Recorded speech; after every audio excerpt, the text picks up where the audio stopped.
We are producing equipment that the last or previous wars have been fought with. But when we're seeing the war that Ukrainians are fighting, it's a very different type of war. And that means that we have to adapt. And we have to take in the lessons that are being shown to us by Ukrainians and then figure out how can we produce the equipment that is being used by Ukrainians. This is the Expert Series podcast from the CEA Institute, Canada's premier defense and security think tank. I'm Josh Malm, and while I'm introducing the program, my good colleague and research assistant Gabrielius Landsbergis will be taking on hosting duties.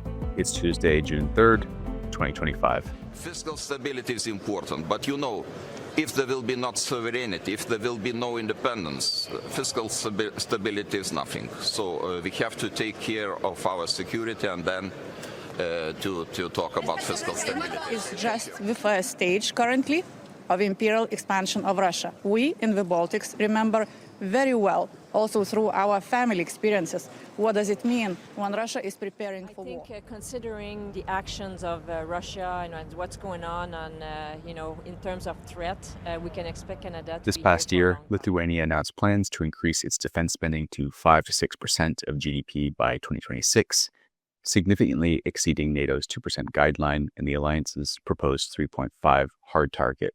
This increase reflects Lithuania's acute awareness of Russia's evolving military capabilities and the real risk of aggression on its doorstep. Lithuania faces an urgent and complex security environment marked by Russian aggressive hybrid warfare tactics, which risks paving the way for future territorial aggression. Sharing a border with Belarus, Lithuania remains on high alert and has been investing heavily in defense, reserve training, and whole-of-society resilience to deter potential incursions. So how is Lithuania preparing both militarily and societally for the threat of Russian invasion or hybrid warfare?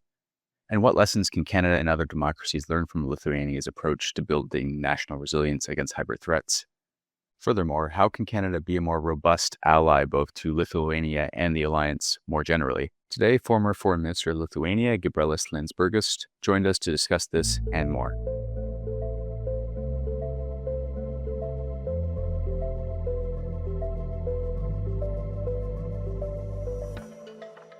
We have a great discussion ahead of us today about Lithuania, Canada, and small state security in this era of rapid global change. So if it's all right with you, I'd love to jump into the questions and get started. Absolutely. Presently, how do you evaluate the state of Lithuania's security? What is the importance of this current status for European and transatlantic security as a whole? Well, the situation is difficult, I would say, even though Lithuania is a part of the greatest military alliance the world has ever known, NATO, and we've been building up our own defense, during the last couple of years, and our allies have been doing the same thing. But it feels as if the threats from the east, from Russia, might have been outpacing our ability to prepare for them. Therefore, it is, as I say, rather ambiguous situation where on one hand, we probably have never been safer, when it comes to what we have been doing to our security. But on the other hand, we probably have never been in a more dangerous situation because our neighbors with aggressive intentions have been building up their ability to change the situation, our security situation in our neighborhood. So my message throughout my couple of days here in Canada is that that there's still a lot that we need to do, and preferably together. Looking now towards Canada's security relationship with the Baltic region broadly, Canada leads NATO's enhanced forward presence in Latvia. Given your regional perspective, do you believe Canada should deepen its Baltic regional footprint, say in Lithuania or Estonia, beyond current Latvia-based deployments? And how can Canada best deepen its defense cooperation with Lithuania more broadly in the present global geopolitical context? Well, I think that being in one of the Baltic countries is a very strong statement of Canadian involvement in the whole Baltic region. So it is appreciated not just in Latvia, but in other Baltic countries as well. That means in Lithuania. My thinking is that since we are now approaching that, a period of rather great uncertainty when thinking about our future, I think what is needed now is to consider very practical, very real scenarios of how the security situation in the Baltics and in Latvia or in other countries can be challenged. Meaning that the countries who are responsible for the country's security, to help us secure our country, such as Canada, Latvia, or Germany, Lithuania, for example. We need to think about how, what actual scenarios might be prepared for us in the future by Russians and Belarusians, and how we are going to tackle them. So we cannot just depend on the plans that have been written, a decade ago in a very different environment, and just accept that that the world is static, because it is not. That means that there is all range now of what is called the shadow war activities, how they can play out, how they can escalate, how we are going to meet them, how we are going to deter Russia from escalating further. So I mean that military planners in Canada and in Latvia or in other countries should be thinking about these new evolving scenarios, and depending on the answers from that analysis, how to adapt the stature or posture in those countries. So I still think that there's quite a lot of things that can be done, tailored to today's threat picture. In preparing for this period of approaching great uncertainty in Europe's security environment, Lithuania has committed to one of the most serious defense buildups in the entire alliance, attending to raise defense spending to between 5 and 6% of GDP. From a frontline state's perspective, what should Canada and other allies understand about the scale and urgency of this effort? Well, I mean, the main message here is that, for any country to convince its people that spending that much money on defense is crucial, it's not an easy endeavor. So, so when I hear other countries say, oh, I mean, of course you are spending so much because you're so close to Russia, but then for us, it's a very different debate. Well, it's not a different debate. For everybody it should be the same.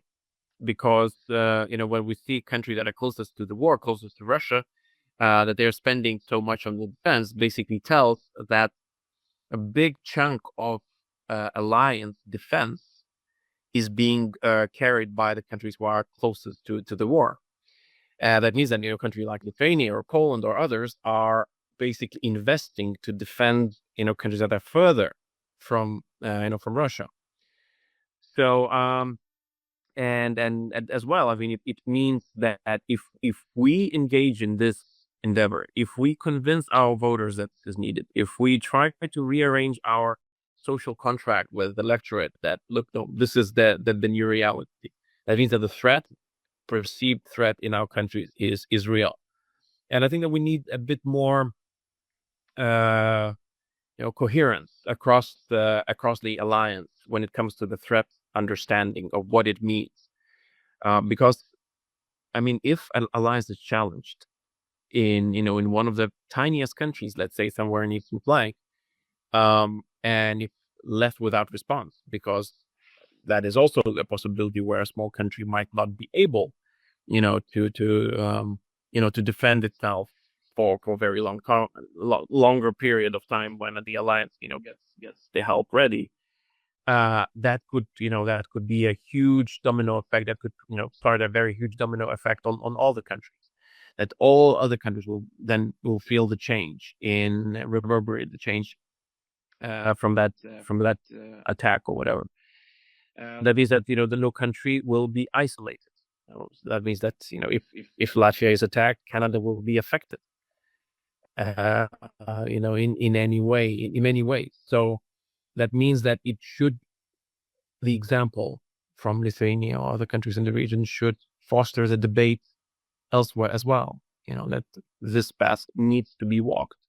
This is what needs to be done in other countries as well. Considering Canada's participation in new EU defense initiatives like Rearm Europe and growing desire to do more for NATO's collective defense, how can we further help accelerate defense buildup in Lithuania and other frontline states in Europe? I mean, participating in EU's defense initiatives such as Rearm, as you mentioned, I think it's a it's a very good path forward. I think that many European countries will be interested in cooperating with Canada, knowing that Canada has an extensive know-how and capacity in several parts of defense industry that can produce equipment that is needed for European defense, and that our security area, basically the transatlantic area, is very much connected.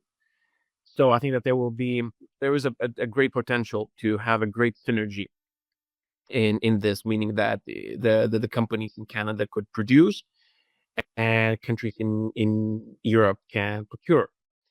So I'm truly supportive of this, and so I'll be participating in conference, during these days where I will be sending the same messages. Europeans clearly would want to see more Canada in Europe.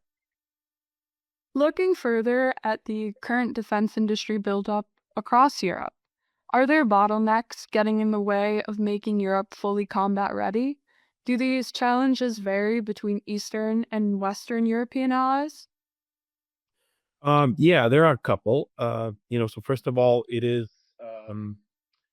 I would say what is called a low value added production capacity, where Europe has outsourced big chunks of our defense industry to countries with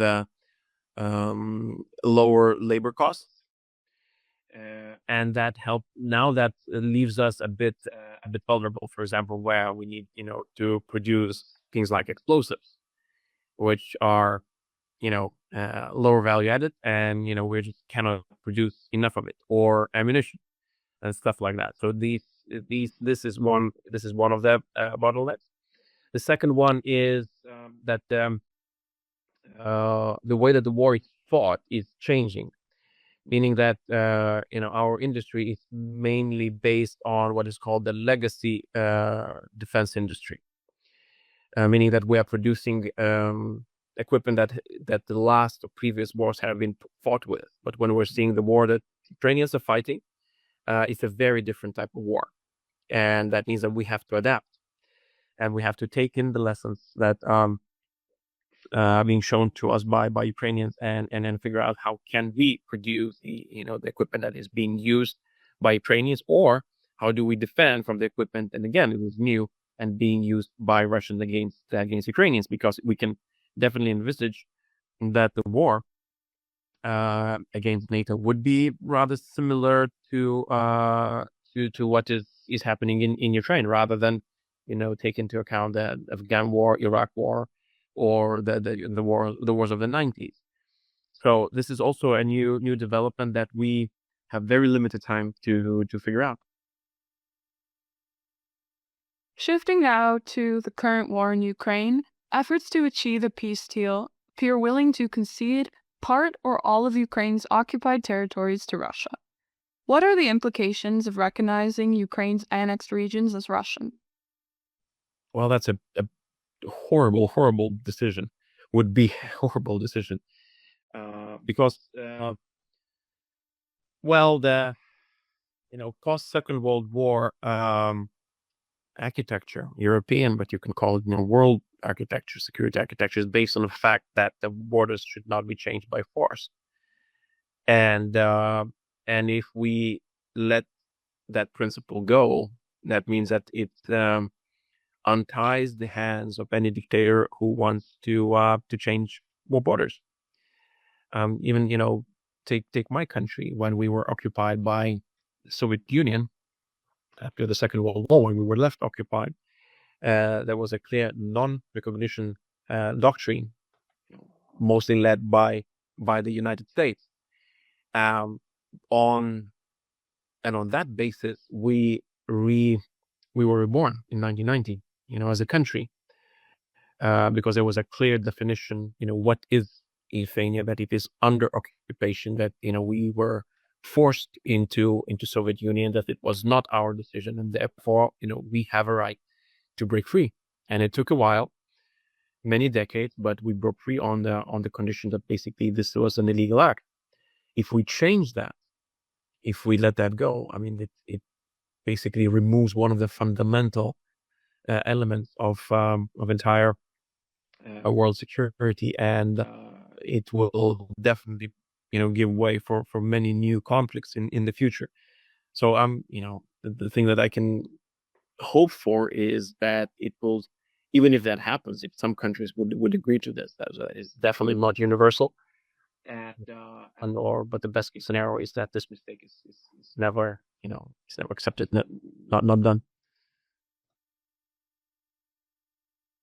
I'm hoping we can discuss a bit further now how Russia's territorial integrity violations going unpunished after the war's end may bring an end to one of the most fundamental parts of the post-World War II order. If this takes place, will Russia feel emboldened to go further, and are you concerned that the Baltic states may be next to face a potential Russian invasion? Yeah, I mean, I've always was an opinion that, Russian ambition, extraterritorial ambition, can only be tempered in Ukraine. I mean, it would be the best scenario, basically, that they tried and they lose. And if they lose, they might think, Putin might rethink, his further steps. That would be the best case scenario for Ukrainians, but also for other, for any other country neighboring Russia. If that doesn't happen, if basically he can assume that his actions in Ukraine were justified, but not from, any moral perspective, but basically politically justified, and that it was worth it to do it, so clearly that might broaden his spectrum of ambition. And this is where, a fundamental question then is posed, so who can be next, where his ambition can take him. So there are many countries in Russia's neighborhood that might start feeling under threat, and clearly Baltics is one one factor in this in this question. Does our NATO membership now is a deterrent enough to do kind of hamper that mission, or the changing transatlantic relationship, the status of transatlantic relation, basically also changes Putin's perception on that. If it does, then I mean that would be rather dangerous moment for for the Baltic countries. Then again, for countries like Georgia or Moldova, who Georgia has faced Russia's aggression in the past and already lost some territories that are temporarily under Russian occupation.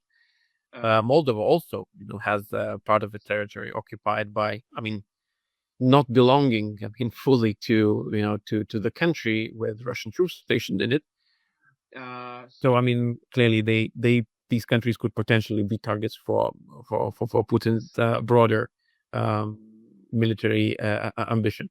So the fact remains that Ukraine's fight for its sovereignty and territorial integrity basically is a very central fight for the security of all the region, because, well, as I said, if Putin fails there, it might be the end of his ambition. If he thinks that he can succeed, his ambition might only grow.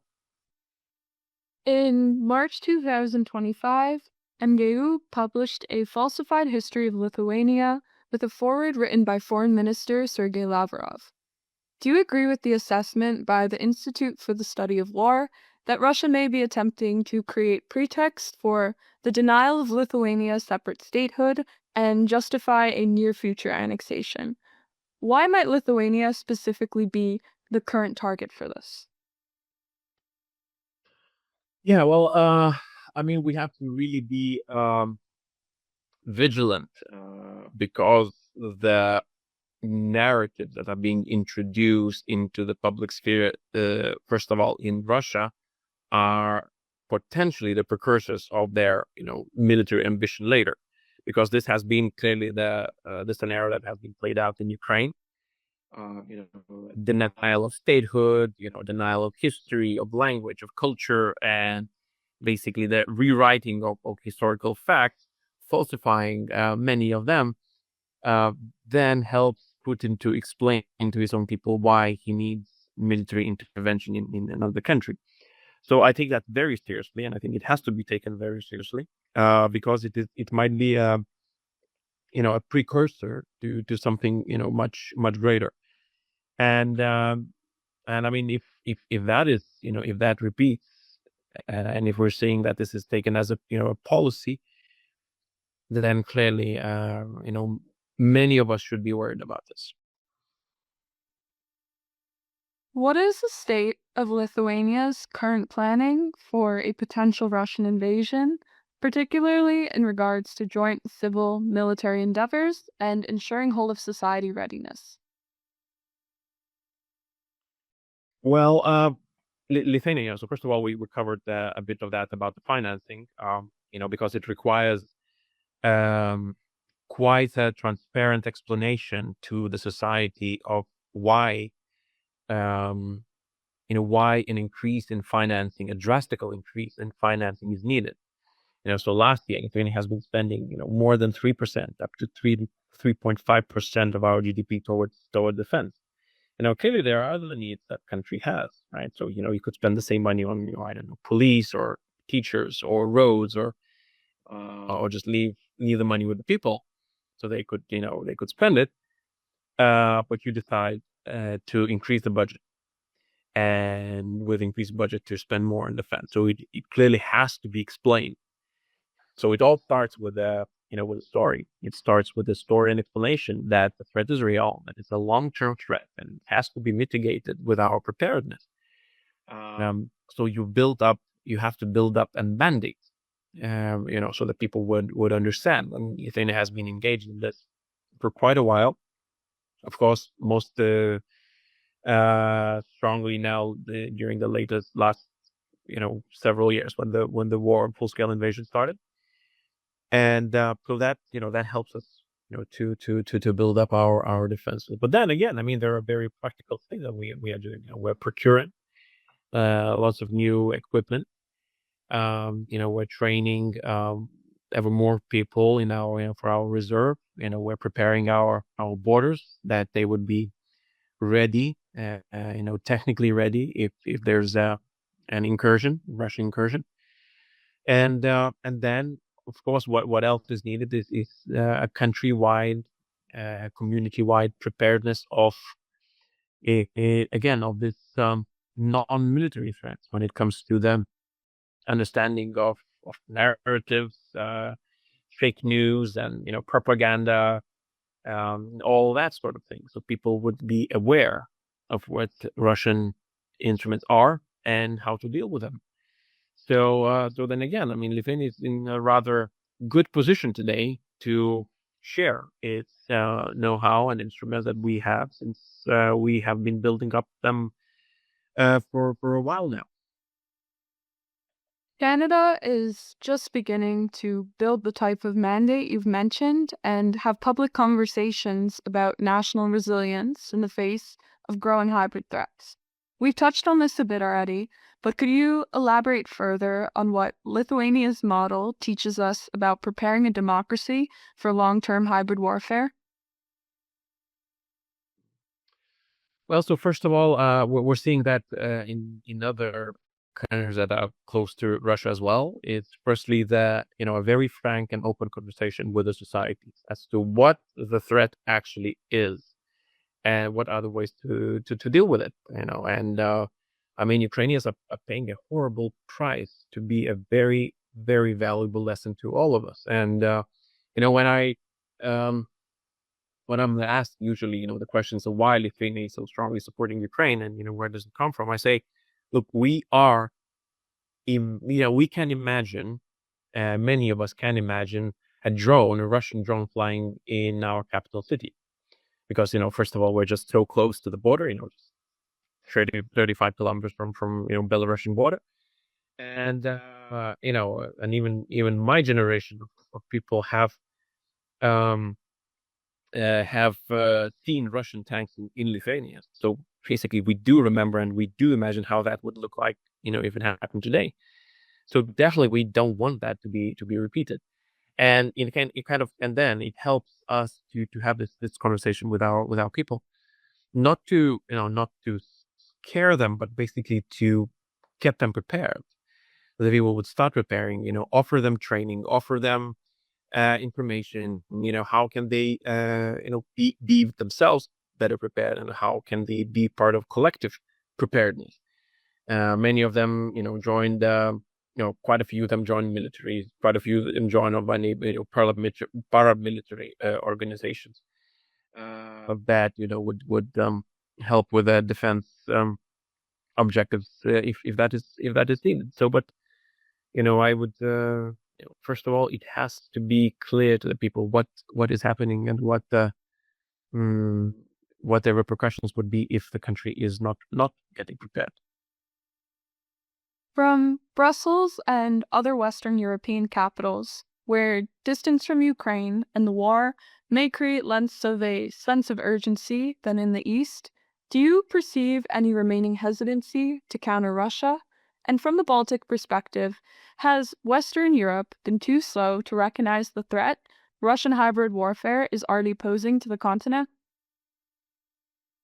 Yeah, I agree in general that we are still too slow, unfortunately, because we are still talking about the need for Europe to so for Europe to prepare, we need up to 5, maybe 10 years to get up to the task to face Russians. But Russians are prepared now. You see, that is the biggest problem. They've been fighting this war for for more than 3 years. They have an army of 1.5 million people, and if they are allowed to to stop the war in Ukraine, the question is whether they would demobilize, or they would potentially use the force somewhere else.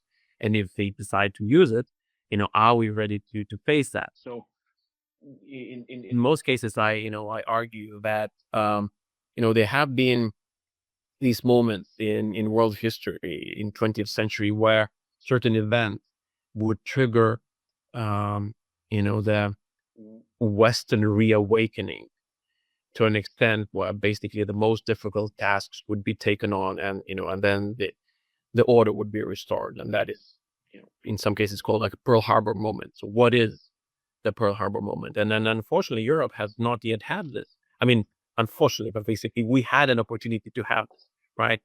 An attack on Kiev could have been Europe's Pearl Harbor moment, but it hadn't. We're still kind of saying, okay, we will take 10 years to prepare, when we could have had our factories building up tanks and building up ammunition and building all the things necessary to deter Russia right now, but we're still not doing that. So it leaves me with a rather dangerous question. So that what potentially could be Europe's Pearl Harbor moment, and is it an attack on Europe itself, like on a European Union member state or NATO country, that would then reawaken others that, okay, this is real, this is about us, and we have to do everything in order to stop this.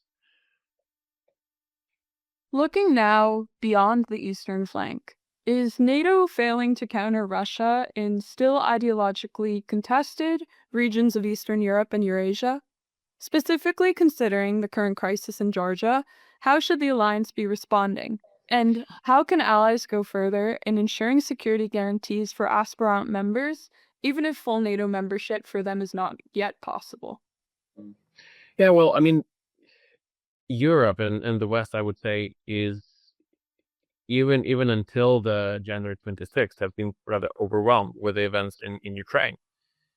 Most of our bandwidth is dedicated to to trying to figure out how can we help Ukraine, even though not entirely successfully, but still. Now with the new elements in transatlantic relationship, I mean, it's even more difficult. So that means that certain countries, such as you mentioned Georgia, they fall through the cracks. We are unable to dedicate our our political or diplomatic ability to see what is happening there and help them. And unfortunately, yeah, I mean, the downturn, the democratic backsliding that we've seen in Georgia is unprecedented.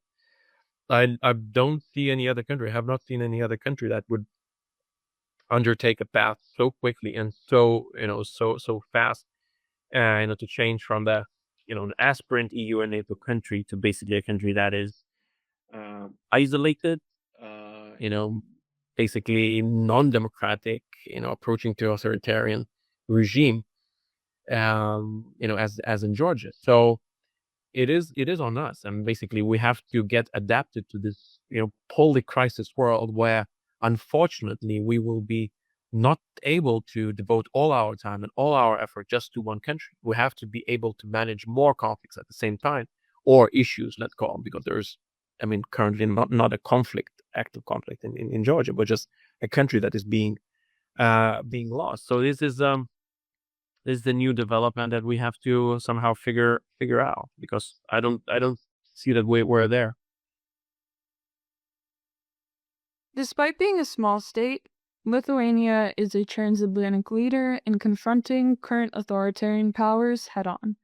What advice would you give to other small states, like Canada, that want to lead with moral clarity, but often default to consensus politics? Well, we tend to believe in Lithuania that our ability to guarantee a future for the upcoming generations in my country is very much dependent on the state of international law and other fundamental values that lay a foundation for the international system.